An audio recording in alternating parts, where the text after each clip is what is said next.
Gawa tayo ng pangmalakasang merienda. Tara, umpisa na natin. Gagamit po tayo ng paper food box. Tapos ihiwain na muna natin yung ating mga sangkap sa ating paggawa ng meriendang ito. Kung gusto nyo po ng ganitong mga video, please like and subscribe to our YouTube channel. Thank you and God bless! Ito po ay pipino, i-slice lang po natin ito ng maninipis. At ito naman ay kamatis.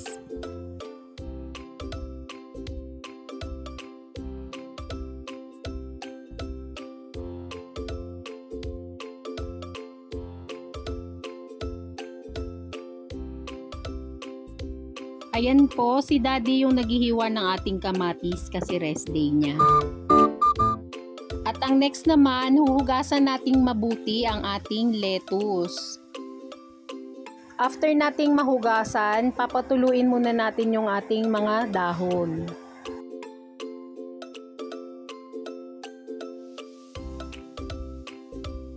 At ang next naman ay bubuksan na natin yung ating sosyal na kalan.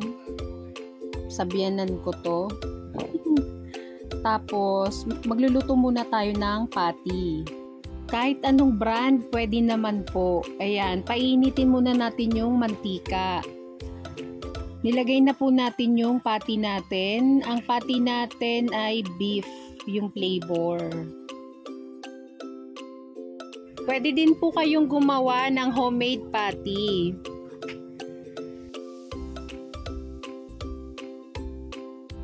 Ayan, binaliktad na natin ang ating patty.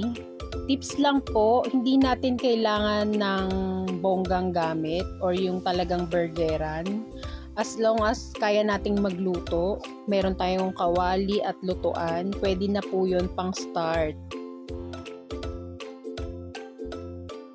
Iahon na po natin ang ating patty bago pa masunog.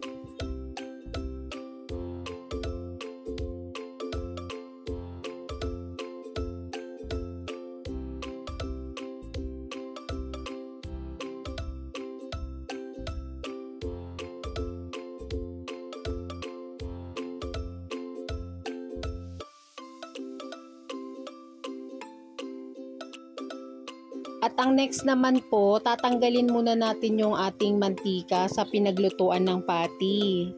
Kasi iluluto naman natin yung ating buns.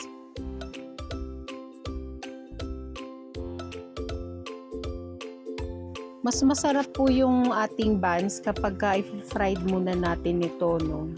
Siyempre, kung gagawa tayo ng merienda, mas masarap talaga yung mainit-init pa.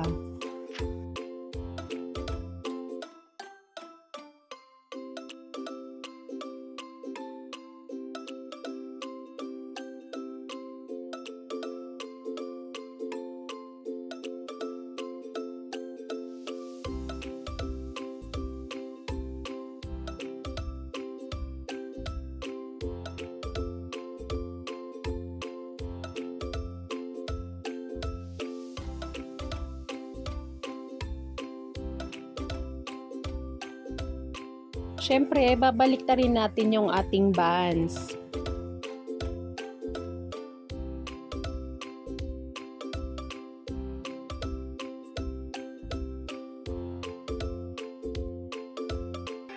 At ang next naman ay magluluto tayo ng fries. Pagpapainit muna tayo ng ating mantika.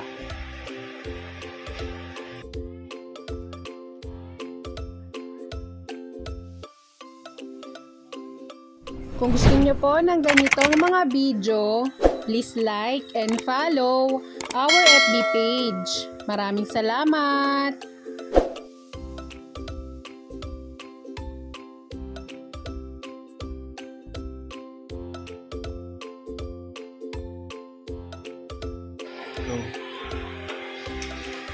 Iaahon na natin ito kapag luto na.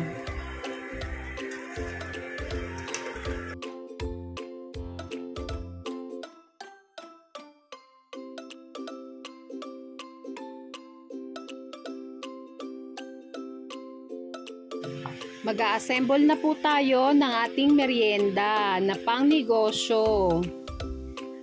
Gagamit po tayo ng buns. Ayan, buksan lang natin ito. Tapos, maglalagay po tayo ng mayo ketchup. And then, ng patty. Maglalagay tayo ng 2 peraso ng tomato.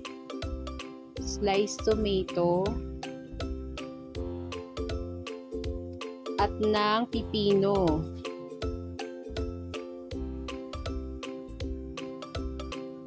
After nyan, ang ating lettuce. Ifo-fold lang natin yung lettuce natin para magkasya sa ating buns.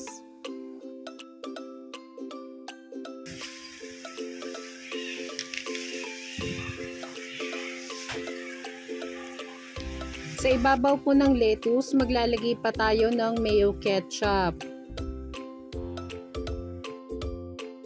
Saka natin ipapatong ang ating buns.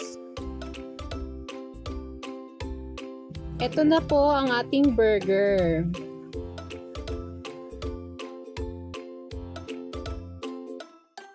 Ilalagay na po natin sa food box. At ang next naman ay ang fries. Ito po ay 150 grams at naglagay tayo ng cheese powder. Tapos, yan, isi-shake lang natin para mag-well combined yung ating cheese powder at ang fries. Ilalagay na rin natin sa tabi ng ating burger.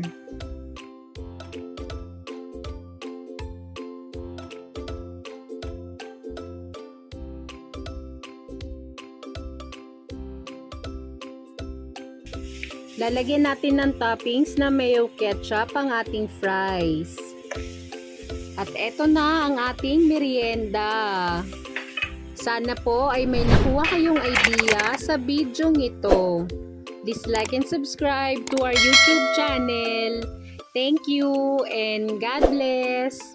At para po may idea kayo, ang bentahan po nito ay 70 pesos. Buy one take one naman po ay 130 pesos. Thank you for watching!